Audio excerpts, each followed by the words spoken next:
श्री शिवाय नमस्तुभ्यम। हम सबको पता है कि आज है 1 अगस्त यानी कि सावन महीने की अष्टमी तिथि का बहुत ही विशेष सा दिन। मैंने एक बात आपको बता रखी है कि सावन का ये जो पवित्र महीना है ये महादेव को बहुत प्रिय है और इसकी जो अष्टमी तिथि आती है अपने आप में बहुत विशेष होती है। इसीलिए इस दिन हम सभी को एक शिव लक्ष्मी दीपक अपने घर पे लगाना है, जिससे साल भर कभी भी हमारे घर में धन संपदा की दिक्कतें ना हो पाएँ। आज के टाइम पे जो एक सबसे बड़ी चीज़ होती है ना किसी भी इंसान के लिए, वो होती है पैसा। अगर देखो एक बात मैं बता दूं आपको, शायद कुछ लोगों को बुरी भी लग सकती है। देखो कुछ लोग कहते हैं ना कि पैसा ही सब कुछ होता है और कुछ लोग कहते हैं पैसा सब कुछ नहीं होता है। बहुत लोग होते हैं ना, दोनों बातें सही हैं। देखो अगर आपके पास में पैसा है तो हाँ बिल्कुल सही बात है कि मरने के बाद पैसा ऊपर नहीं जाता, लेकिन जब तक जिंदा हो आपको नीचे भी गिरने नहीं देता, ये भी बात है ना। तो हर इंसान की जो नीड होती है ना वो पैसा घर में है ना, तो आपका कॉन्फिडेंस लेवल एक अलग लेवल पे होगा। चाहे कोई इंसान आपसे मिल रहा हो कितना भी बड़े लेवल पे हो, कितने भी बड़े पद पे हो, आपके पास अगर मनी पावर है, पैसा है ना, तो आप फिर उससे बहस भी कर सकते हो ना। लेकिन पैसा नहीं है तो आप कितने भी पावरफुल हो कुछ नहीं कर सकते। उसी की बात कर रहे हैं, पैसा घर में कैसे आएगा। स्क्रीन पे आप लोग को एक दीपक दिखाई दे रहा है ना। जरूरी नहीं है कि पुराना दिया हो या नया दिया हो, कोई सा भी दीपक ले सकते हो। अब देखो इस दीपक को लगाना कैसे है, मेरी बातों को समझिएगा। हम लोग स्पेशली इस दिए को किसके लिए लगा रहे हैं, माता लक्ष्मी के लिए। तो आपको पता होगा कि जब भी हम धन संपदा के लिए कोई भी दीप प्रज्वलित करते हैं तो बत्ती कौन सी लगाते हैं, हमेशा लंबी बत्ती लगाते हैं। लेकिन यहाँ पर नियम थोड़ा सा चेंज होगा।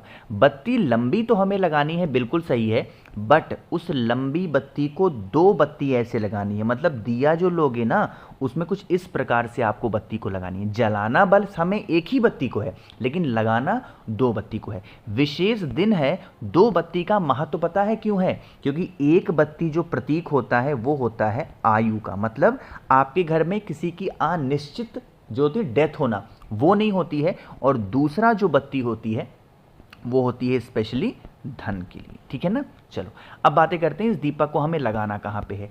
हम लगा रहे हैं ये दिया शिव लक्ष्मी दीपक, तो भोले शंकर का जो शिवलिंग होगा ना उन्हीं के पास में हम सभी को इस दिए को लगाना होगा, ठीक।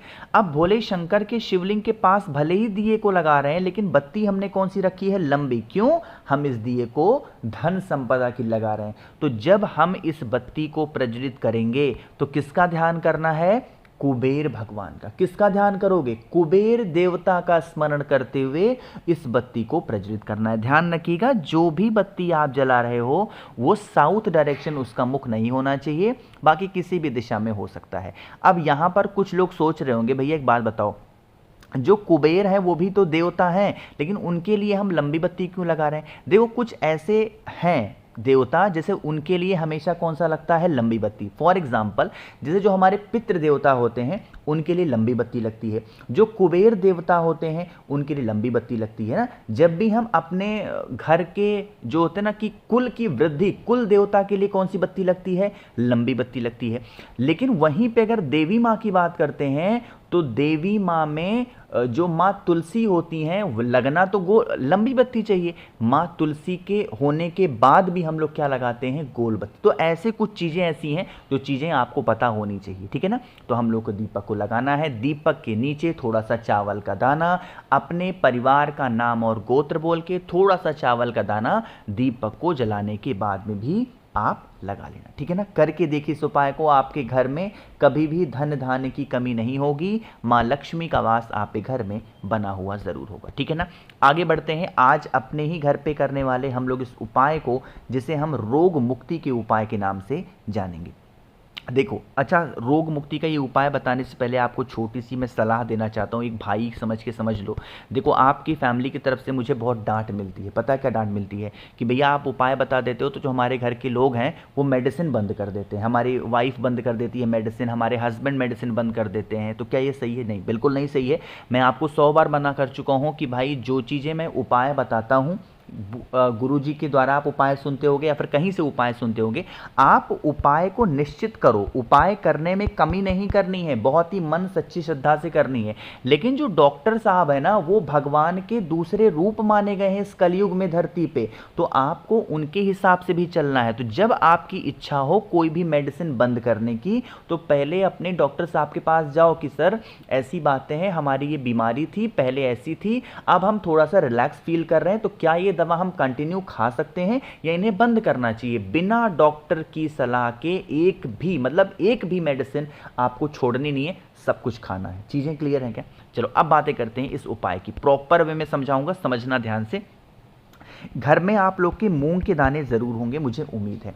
तो आप लोग को एक चुटकी मूंग का दाना लेना है, बहुत ज्यादा लेने की कोई आवश्यकता, कोई ज़रूरत नहीं है। मूंग के दाने लेने के बाद में हम बेलपत्र को कैसे भूल सकते हैं सावन के इस पवित्र महीने में, तो एक बेलपत्र भी आपको ज़रूर लेनी है, वो भी बहुत ही प्यारी सी सुंदर सी। और फिर तांबे के लोटे में जल को भरिएगा। मैंने आपको एक बार नहीं हज़ारों बार बता रखा है कि जब भी हम रोग बीमारी का कोई भी उपाय करते हैं तो जल के अंदर क्या डालते हैं? गंगा जल। अब अगर नहीं है गंगा जल तो आपके घर में किसी भी पवित्र नदी का जल हो तो उसका भी इस्तेमाल आप कर सकते हो ना। पहुंच जाना सीधा महादेव की शिवलिंग के पास में। इस उपाय का नियम ये कहता है कि सबसे पहला काम हमें करना है कि जो बेलपत्र होगी उस बेलपत्र को भोले शंकर के शिवलिंग के ऊपर चढ़ाना है, ठीक है ना। जब बेलपत्र समर्पित करोगे तो कुंदकेश्वर महादेव का स्मरण करना है। किसका ध्यान करना है? कुंदकेश्वर महादेव। और फिर इसी बेलपत्र के ऊपर एक लोटा शुद्ध जल तांबे के लोटे से श्री शिवाय नमस्तुभ्यम का जप करते हुए चढ़ा भी देना, ठीक है ना। इतनी बातें हो गई।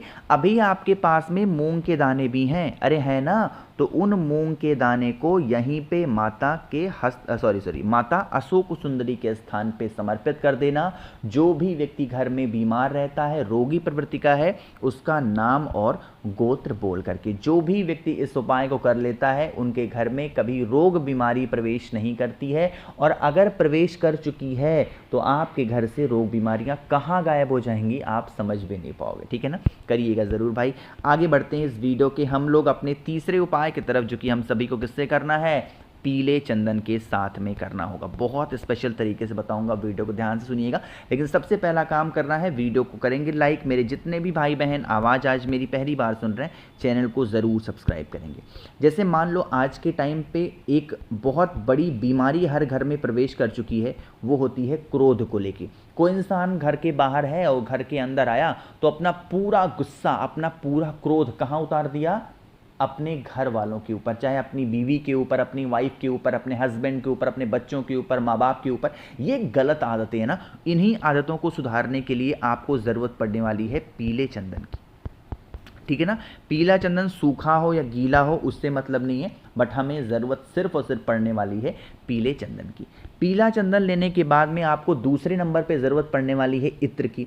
ध्यान रखिएगा, फुस फुस वाला करने वाला स्प्रे वाला परफ्यूम नहीं इस्तेमाल करना है, इत्र लेना है। हमें ज़रूरत पड़ने वाली है कमल गट्टे की। आप लोग सोच रहे होगे भैया हम ये उपाय क्रोध गुस्से के लिए कर रहे हैं तो कमल गट्टा इस्तेमाल। जी हाँ, क्रोध गुस्से के लिए भी और धन संपदा के लिए भी हम कमल गट्टे का इस्तेमाल करते हैं। मात्र एक कमल गट्टा लीजिएगा, महादेव के शिवलिंग के पास पहुँच जाना है। अब यहाँ पर मेरी बातों को ध्यान से सुनिएगा।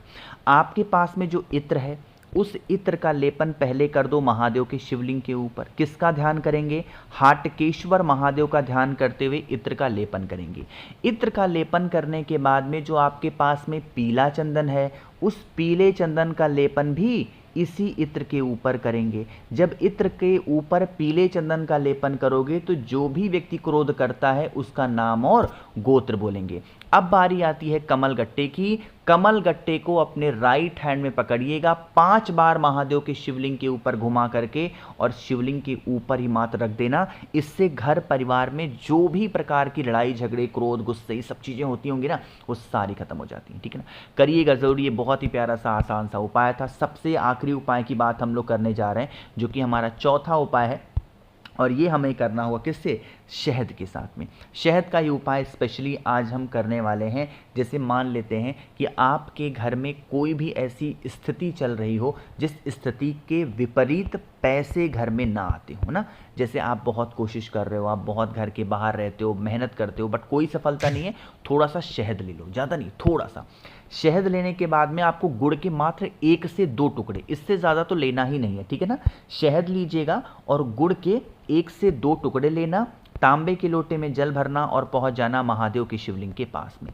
सबसे पहला काम करना है शहद का लेपन कर देना माता अशोक सुंदरी के स्थान पे, ठीक है ना। शहद का लेपन करने के बाद में फिर आप 1 लोटा जल चढ़ा देना। जल चढ़ाने के बाद में जो आपके पास में क्या है, गुड़ के टुकड़े हैं, उसका भोग रिद्धि सिद्धि का ध्यान करते हुए महादेव के शिवलिंग के ऊपर जो भी व्यक्ति लगाता है उनके घर परिवार में कभी धन धान्य की कमी नहीं होती है, पैसे घर में बरकरार रहते हैं, ठीक है ना। मैंने कोशिश की आप सभी को सब कुछ अच्छा बताने की। वीडियो पसंद आई हो तो लाइक करिएगा, कुछ पूछना है नीचे कमेंट सेक्शन में पूछें, और मेरे जितने भी भाई बहन आवाज़ आज मेरी पहली बार सुन रहे हैं चैनल को ज़रूर सब्सक्राइब करेंगे। श्री शिवाय, नमस्तुभ्यम।